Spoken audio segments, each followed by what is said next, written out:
The Brexit talks between Labour and the government are expected to continue tomorrow in an attempt to try and break the impasse. And joining us now is the Shadow Attorney General, Baroness Shami Chakrabarti. Thank you very much for being on the programme this morning. Now, very keen to talk to you about Brexit, but I did just want to start with the allegations that are in the Sunday Times about the way that Labour is dealing with complaints of anti-Semitism within the party. According to the Sunday Times, Labour members investigated for posting Heil Hitler, Jews are the problem, haven't been expelled, even though the complaints were received a year ago. And Jeremy Corbyn's office involved in approving, delaying or blocking at least 101 complaints of anti-Semitism. I mean, it's nearly 3 years since your report.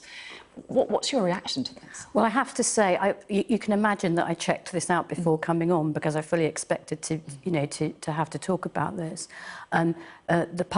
Those people in the party who have looked at the specific allegations in the Sunday Times refute them. They actually challenge the accuracy of the reporting. Some of the emails that have been leaked actually demonstrate the opposite of what is being spun in the Sunday Times. That's what my colleagues tell me, that particular lines are extracted from emails to actually give the opposite impression of what was the fact. So that often some of these emails are about actually disciplining people and they're quoted out of context to make it look like the reverse. But there is a serious issue here. We have had a problem in the Labour Party, and by the way, it goes way back. I looked at a very unsavoury general election poster whilst I was waiting to come on from 2005, presenting Michael Howard in a very unattractive way that I think can only be described as an anti-Semitic trope. That was 2005. Let's be honest, we've had problems, as there are in all parties, not just on anti-Semitism, but other forms of racism too. We sort of heard that from Sam Jima a few minutes ago. We have to not be partisan about tackling racism. We have to not be factional. There was a period between general secretaries when and some junior staff who were dealing with complaints looked to the leader's office for leadership and advice and support, but that practice ended when Jenny Formby took over as General Secretary. That's a big deal for a lot of people, isn't it? Like Margaret Hodge, for example. So just to be clear on that, because I have quizzed people about this, I'm interested to know. because I've got a personal investment in this, as you know, as well as coming on to your show. There was a hiatus between General Secretaries when junior staff who were dealing with complaints asked for leadership and guidance. They had the final decision. Is any of that still going on? I am told unequivocally no, because Jenny Formby is a very strong General Secretary who is committed to making this a priority. So there is no interference from Jeremy Corbyn or his staff in the disciplinary process. Now, does that mean that we're where we want to be? No, of course not, because one example of bad behaviour is one too many, but we've been trying to improve our processes, speed them up. At the same time, you have to speed them up and still be robust and fair. So there's more to do, but there is no interference from Jeremy or his staff. Under the new General Secretary, we've got a more correct process. I mean, you are one of the UK's leading human rights advocates.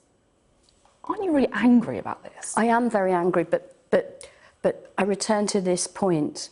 Whether it's Islamophobia in the Conservative Party or other forms of racism, as in Sam Jima's case, we're talking about anti-Semitism.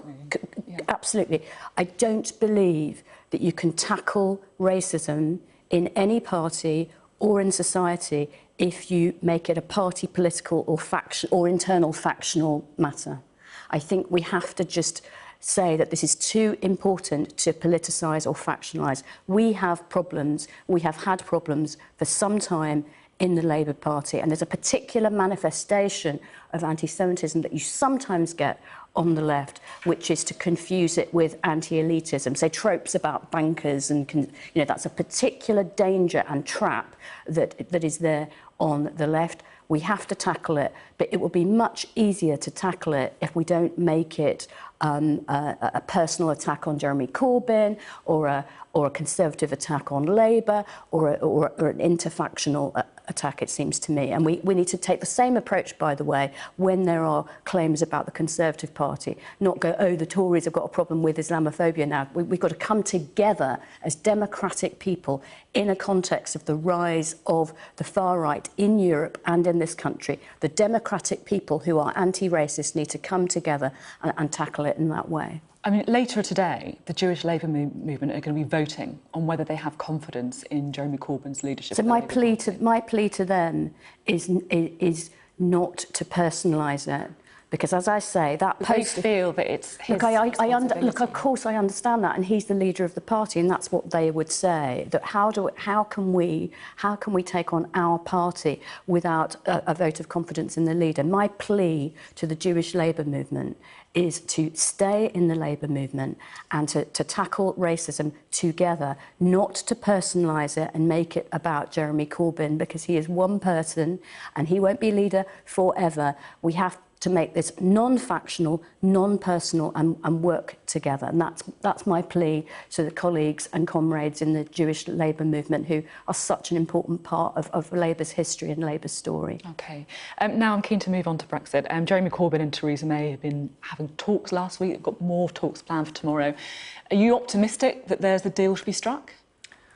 I'm one of life's optimists, so I always try to be optimistic. But I did speak to people who've been in the room. I spoke in particular last night to Rebecca Long-Bailey, our shadow business secretary, and so far our impression is that Mrs May has not moved an inch on her red lines. That is worrying to me, because the clock is running down. We're sort of almost beyond midnight, because, you know, we're past the 29th of March. She's asking for more time, but you have to compromise. And compromise is not just telling us again and again how good your existing deal is. You know, this is a deal that's been voted down in Parliament 3 times. And my understanding is that whilst people have been mutually respectful in these discussions, you know, they've been respectful and friendly and positive in tone. In substance, as yet, there's been not a jot of movement from the government, and that isn't going to break the deadlock, I'm afraid. I'm interested to know if there's been any compromise on Labour's side as well, particularly with regards to a second referendum, because we've been hearing slightly different things from members of the Shadow Cabinet. We can have a quick look just to illustrate to our viewers. I thought you might do that. Exactly. Just to make it clear, we've got Emily Thornberry, the Shadow Foreign Secretary, saying any deal agreed by Parliament must be subject to a confirmatory public vote, and Rebecca Long-Bailey on the other side, if we get exactly what we want, a good, strong deal, then I would struggle to find a reason to put that to a public vote. I mean, you can see why people are confused. Is it a red line, or what is the position? So you know that as of our party conference last autumn, a second referendum became part of our policy. But as Sam Gina said, it's a process point. It's not an end in itself. And the purpose of having a second referendum would be to stop a catastrophic no deal that we cannot countenance, for the reasons that Jess Phillips said in that fantastic interview, by the way. It was a wonderful piece of political TV. We cannot have a no deal because it would be devastating to the lives of so many people in Britain, to business, to the trade unions, but in particular to the poor. So to stop a no deal, to stop a bad deal, and crucially to break a parliamentary deadlock, I have to more and more agree with Sam and with Jess that we can't go on like this. If we can't get proper, real consensus in Parliament, it seems to me that a public vote, and that includes a general election or a second referendum, become more and more likely, even necessary. But it's not a red line.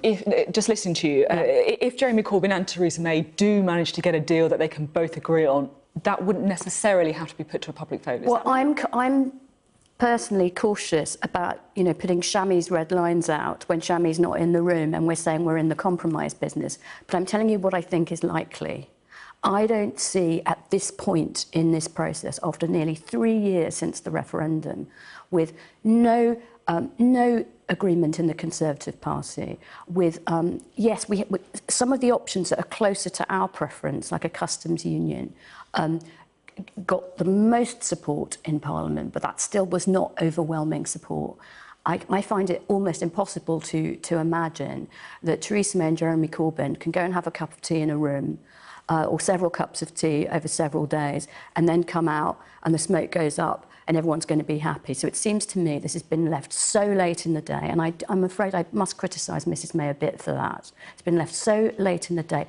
It's hard to imagine that we're going to make real progress now without either a general election or a second referendum on any deal that she can get over the line in Parliament. And it has to be got over the line in Parliament This is not going to be a bilateral deal between the leaders of the two main parties. They need to be talking about what might get through the House of Commons. I mean, talking about areas of agreement, the Prime Minister said this morning that the fact is on Brexit there are areas where the two main parties agree. The first example she gives is we both want to end free movement.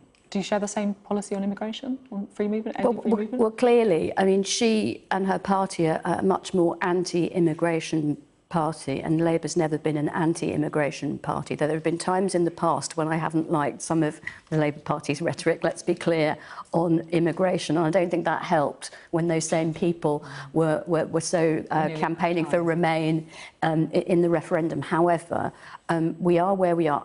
In our manifesto in 2017, we said when you leave the EU, the concept of free movement ends, but that doesn't mean movement ends. So I do think that we are much more positive about the rights of EU nationals in the UK and indeed of Brits in Europe and movement between the two.